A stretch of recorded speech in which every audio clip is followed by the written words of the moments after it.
آگے اللہ تعالیٰ نے حق مہر کے مسائل اور اس سے متعلقہ چیزوں کو بیان کیا۔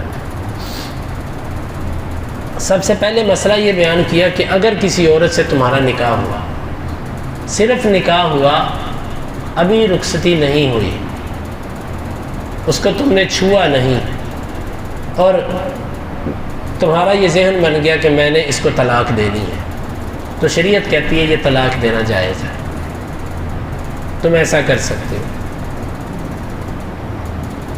اور بعض دفعہ ایسے ہوتا ہے کہ ایک عورت آپ نے اس سے نکاح کیا اور نکاح کے اندر حق مہر بھی ابھی طے نہیں ہوا تھا، کیونکہ یہ جائز ہے کہ بغیر حق مہر کے آپ نکاح کر لو، لیکن حق مہر بعد میں دینا کہ نہیں دینا، اس سلسلے میں علماء کے 3 موقف ہیں۔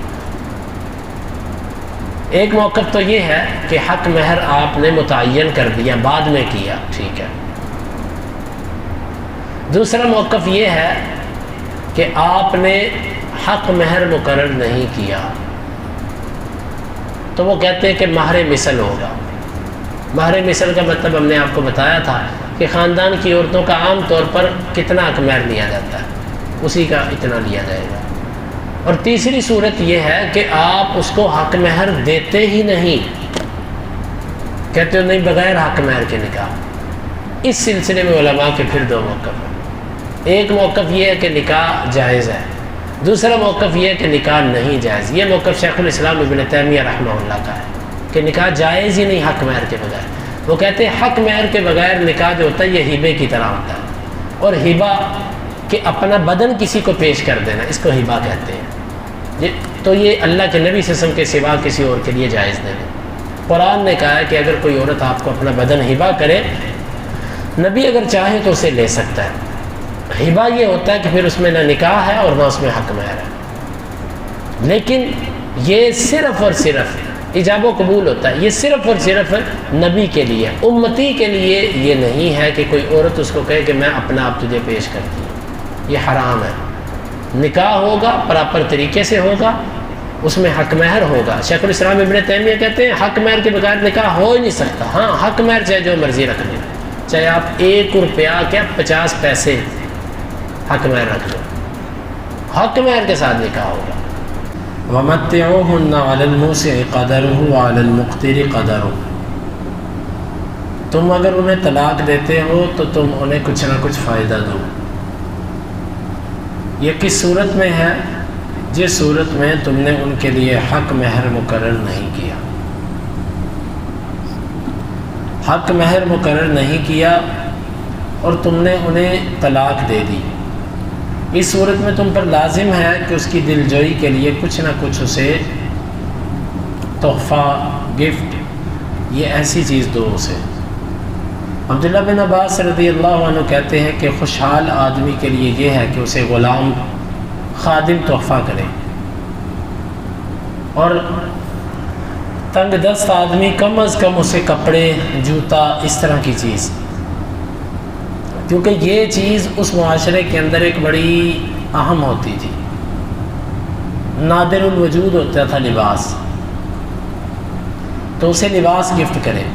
آج کے دور میں تو یہ بڑی ہی سستی چیز ہے، کپڑے، لباس، ہمارے علاقوں میں یہ انتہائی سستے ہیں، لیکن اگر آپ کسی یعنی کہ دوسرے ملک میں جا کر اب بھی اگر لباس خریدتے ہیں تو پاکستانی مالیت کے مطابق وہ ایک عام لباس بھی ہو تو 4-5 ہزار سے کم نہیں ہوتا۔ ہمارے ہاں ادھر تو 1000 اس سے کم بھی مل جاتے ہیں۔ تو بہرحال اس کا مطلب یہ ہے کہ اس کو کچھ ایسی چیز دی جائے کہ جس سے اس کی دل جوئی ہو سکے، کیونکہ اس کو ایک صدمہ پہنچا ہے۔ پھر یہاں پر اہل علم نے یہ اختلاف کیا کہ جس کو بھی طلاق دیں، کیونکہ یہاں پر تو بات ہو رہی ہے اس عورت کی کہ جس کو چھوا نہیں گیا اور حق مہر فرض نہیں ہوا، اس کی بات ہو رہی ہے۔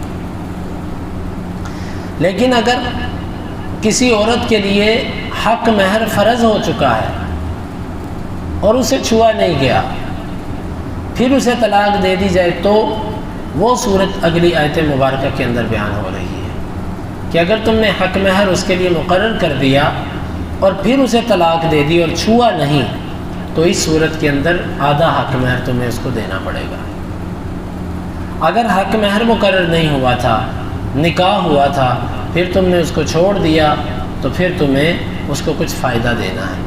پھر اس میں بھی اہل علم مختلف ہیں کہ یہ فائدہ صرف اور صرف اس عورت کو ملے گا کہ جو غیر مدخولہ ہے، یا ہر طرح کی عورت جس کو طلاق ہوئی ہے اس کو فائدہ دیا جائے گا۔ تو واللہ عالم بالصواب، اس میں جو مؤکد حکم ہے، جو بہت زیادہ تاکید ہے، وہ اسی کے بارے میں ہے کہ جس کا ساتھ ابھی دخول نہیں کیا گیا۔ جس طرح کہ ابو داود کی روایت کے اندر آتا ہے کہ اللہ کے نبی صلی اللہ علیہ وسلم نے ایک خاتون سے شادی کی، بس اللہ بہتر جانتا کیا معاملہ تھا۔ اس عورت نے کچھ ایسا اللہ کے نبی صلی اللہ علیہ وسلم کی طرف ہاتھ بڑھایا، تو آپ صلی اللہ علیہ وسلم اس کا مطلب سمجھ گئے۔ آپ نے، اور بعض روایات کے اندر آتا ہے کہ اس نے کہا کہ اللہ کا نام لے کر کہا کہ میں آپ سے، یعنی کہ ایسا نہیں چاہتی، یہ اللہ کی طرف سے تھا۔ تو آپ نے فرمایا کہ ٹھیک ہے۔ پھر آپ نے جو تھے اپنے ایک صحابی سے کہا کہ اسے تم کوئی لباس، جوڑا وغیرہ ایسی چیز تحفہ کر دو میری طرف سے۔ تو ایسی صورت کے اندر جب انسان اسے پہلے ہی چھوڑ دے، پھر اسے کوئی نہ کوئی تحفہ ضرور دے۔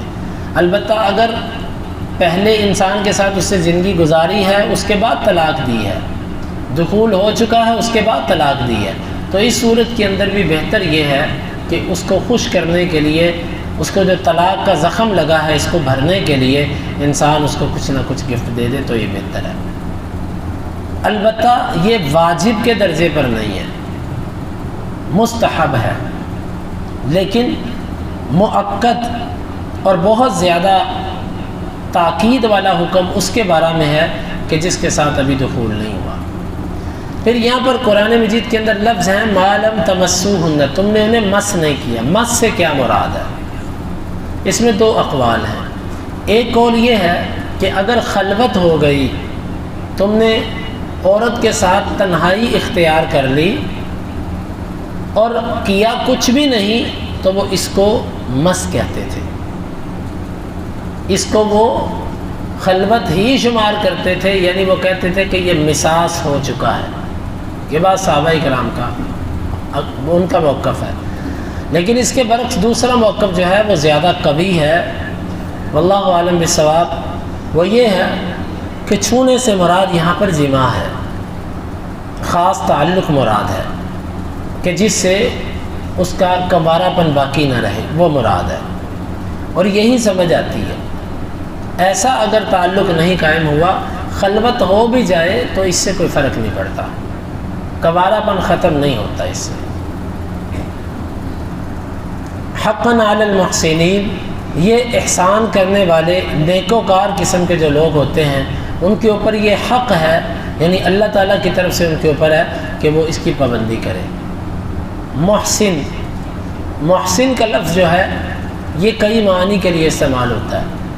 محسن کا ایک معنی تو ہوتا ہے کسی کو جھکتا دینے والا، جتنا حق بنتا ہو اس سے زیادہ دینے والا، اور ایک محسن کا معنی ہوتا ہے نیکوکار، یعنی جو نیک ہے اس کے اوپر یہ اللہ کی طرف سے ہے کہ وہ اس کو اپنا حق سمجھے، کہ عورت کو رخصت کرتے وقت اس کی حوصلہ افزائی کرے۔